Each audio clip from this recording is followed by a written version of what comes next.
नमस्कार मित्रांनो, आज आपण अगदी सोप्या पद्धतीने चविष्ट रेसिपी बनवणार आहोत. ही रेसिपी शेवटपर्यंत नक्की पहा.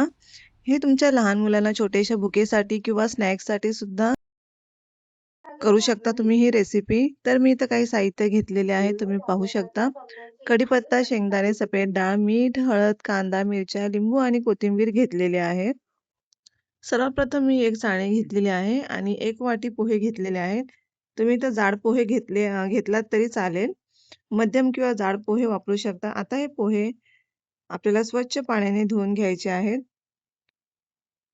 लक्षात ठेवा, पोहे जास्त वेळ पाण्यात भिजत ठेवायचे नाहीत, नाहीतर ते मऊ होऊन तुटू शकतात. धुवून झाल्यानंतर ते एका चाळणीत किंवा बाजूला ठेवून त्यातील अतिरिक्त पाणी निथळू द्या. आता मी एका साईडला पातेल्यात पाणी ठेवत आहे. पोहे आता आपल्याला हे वाफवून घ्यायचे आहेत. आता एक मध्यम आकाराचा कांदा घ्यायचा आहे. त्याची साल काढून घेतली होती मी आणि तो स्वच्छ धुवून घ्या. त्यानंतर कांदा अर्धा कापून बारीक चिरून घ्या. कांदा जितका बारीक चिराल तितका तो फोडणीत छान परतला जातो आणि त्याची चवही पदार्थात चांगली मिसळते. कांदा चिरताना नेहमी धारदार सुरी वापरा. आता इथे मी 3 मिरची घेतलेल्या आहेत, हिरव्या मिरच्या, ते सुद्धा कट करून घेत आहे. छोट्या छोट्या आकारात आपल्याला हे मिरची कट करून घ्यायची आहेत. मिरच्या आता मी एका साईडला काढून ठेवत आहे कट केलेल्या. तुमच्या अंदाजाप्रमाणे इथं कमी जास्त तिखट करू शकता. आणि कोथिंबीर घेतलेली आहे काही मी फोडणीमध्ये टाकताना किंवा आपल्याला गार्नियरसाठी वापरता येईल कोथिंबीर. आता मी हे सर्व साहित्य कट करून घेतले आहे. बघू शकता तुम्ही आता मी आता हे एका साईडला ठेवणार आहे साहित्य आपले. आणि जे पोहे आम्ही स्वच्छ धुवून घेतले होते त्या पातेल्याच्या वरती ठेवणार आहे. त्यावर एक झाकण ठेवणार आहे. झाकण ठेवल्याने आपले पोहे छान वाफवून निघतात. 2 मिनिटांसाठी आपल्याला पोहे वाफवायचे आहेत. आता मी इथे झाकण काढून बघत आहे. तर तुम्ही बघू शकता आपले पोहे छान वाफवून झालेले आहेत. आता मी एका साईडला ते काढून घेत आहे. तर अशा पद्धतीने मी पोहे वाफवून घेते. वाफवलेले पोहे कधी खाल्ले आहात का तुम्ही? नसेल तर आजची ही खास रेसिपी नक्की पहा. अगदी मऊ, हलके आणि चविष्ट असे वाफवलेले पोहे मुलांपासून मोठ्यांपर्यंत सगळ्यांनाच आवडतील. विशेषतः पावसाळ्यात गरमागरम सर्व्ह केले तर त्याची चव आणखीनच फुलते. आता मी एका साईडला कढई घेतली आहे. कढईमध्ये थोडंसं तेल टाकत आहे. तेल टाकल्यानंतर मी काही शेंगदाणे घेतले होते. शेंगदाणे आता आपल्याला भाजून घ्यायचे आहेत आणि मध्यम आचेवर सतत हलवत भाजून घ्या. शेंगदाणे एकसारखे भाजले गेले तर त्याची चव आणि कुरकुरीतपणा छान येतो पोह्यांमध्ये. आता मी वाफवलेले पोहे एका टोपल्यामध्ये काढून घेत आहे साईडला. पोहे जास्त दाबू नका, त्यामुळे त्यांचा मोकळेपणा टिकून राहतो. थोडा वेळ बाजूला ठेवा म्हणजे उरलेली वाफ त्यातली निघून जाईल आणि पोहे छान फुलून राहतील.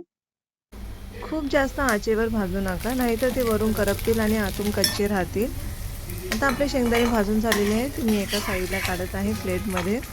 आता त्याच कढईमध्ये पांढरी डाळ घाला आणि मध्यम ते मंद आचेवर हलवत भाजून घ्या. डाळ हलक्या सोनेरी रंगाची झाली की तिचा छान सुगंध येतो आणि पदार्थाला कुरकुरीतपणाही मिळतो. सफेद डाळ सतत हलवत भाजा म्हणजे एकसारखी भाजली जाईल ती. आता बघू शकता तुम्ही इथं माझी डाळ भाजून झालेली आहे. ती काढली आहे मी एका साईडला आणि त्याच तेलामध्ये आपल्याला कांदा टाकून घ्यायचा आहे. इथं पाहू शकता तुम्ही की आपल्याला सगळं एक एक इथं पदार्थ भाजून घ्यायचा आहे, ते साईडला करायचं आहे. कांदाही तसंच आपल्याला मध्यम आचे घ्यायचा आहे, मंद आचेवरच. आणि ते सुद्धा आता एका साईडला मी काढत आहे प्लेटमध्ये. आता आपलं राहिलेलं साहित्य मिरच्या टाकून घेतल्या आहे मी त्याच तेलामध्ये. मिरच्या टाकल्यानंतर आता मी कढीपत्ता टाकत आहे. थोडंसं कढीपत्त्याचा स्वाद येतो छान तेलामध्ये टाकल्यानंतर. आणि त्यामध्ये थोडीशी आपली कोथिंबीर टाकून मी हलवून घेत आहे. ते मिरच्या व्यवस्थित भाजल्या गेल्या पाहिजे आणि कढीपत्त्याचा स्वाद त्यामध्ये गेला पाहिजे मसाल्यामध्ये. आता हे सुद्धा मी व्यवस्थित भाजून एका साईडला काढून घेणार आहे. आता आपल्याला ते व्यवस्थित मिक्स करून घ्यायचं आहे. कढीपत्ता ताजा असेल तर त्यामधील ओल्यामुळे तेल उडू शकते. आता आपल्याला एका साईडला छोट्याशा पातेल्यामध्ये तेल गरम करून घ्यायचं आहे. तेल गरम झाल्यानंतर त्यामध्ये जिरे, मोहरी छान तडतडू द्यायची आहे आपल्याला आणि थोडीशी हळद टाकायची आहे. पोह्यांना छान कलर येतो हळदीने. आणि ते आपल्याला फोडणी दिलेला तडका पोह्यांमध्ये, वाफवलेल्या पोह्यांमध्ये टाकून घ्यायचा आहे. आणि त्यामध्ये आपण जे सर्व साहित्य भाजून घेतलं होतं ते टाकायचं. कांदा टाकले मी सर्वप्रथम, नंतर शेंगदाणे टाकले आहेत. शेंगदाणे टाकल्यानंतर सफेद डाळ टाकत आहे भाजून घेतलेली. अशी सोनेरी रंगाची होईपर्यंत मी डाळ भाजून घेतलेली आहे. डाळ टाकल्यानंतर मी आता जे आपण मिरची, कोथिंबीर आणि कढीपत्ता भाजून घेतलं होतं ते सुद्धा त्यामध्ये टाकत आहे. चवीपुरतं मीठ टाकून घेत आहे मी त्यामध्ये. तुम्हाला जितकं मीठ लागेल त्या अंदाजाप्रमाणे तुम्ही टाकू शकता. आणि आता व्यवस्थित आपल्याला ते हळुवारपणे मिक्स करून घ्यायचे आहेत, जेणेकरून आपले पोहे तुटणार नाहीत. प्रत्येक पोह्यावर मसाला आणि फोडणीचा स्वाद समान लागला पाहिजे, म्हणून हळू-हळू वर-खाली करत व्यवस्थित मिसळा. जर तुम्हाला आंबट चव आवडत असेल तर त्यामध्ये तुम्ही शेवटी लिंबू सुद्धा टाकू शकता, लिंबाचा रस आणि बारीक चिरलेली कोथिंबीर सुद्धा. त्याने ताजेपणा दिसतो व्यवस्थित. मी आता पोह्यांवर बारीक चिरलेली कोथिंबीर टाकून घेत आहे. त्यानंतर लिंबाचा रस सुद्धा टाकून घेत आहे. आंबटपणा छान पोह्यांना येतो. तर फ्रेंड्स, आजची रेसिपी तुम्हाला कशी वाटली? जर तुम्हाला आजची वाफवलेल्या पोह्यांची रेसिपी आवडली असेल तर व्हिडिओला एक लाईक करा. तुमच्या मित्र-मैत्रिणी आणि कुटुंबियांसोबत शेअर करा.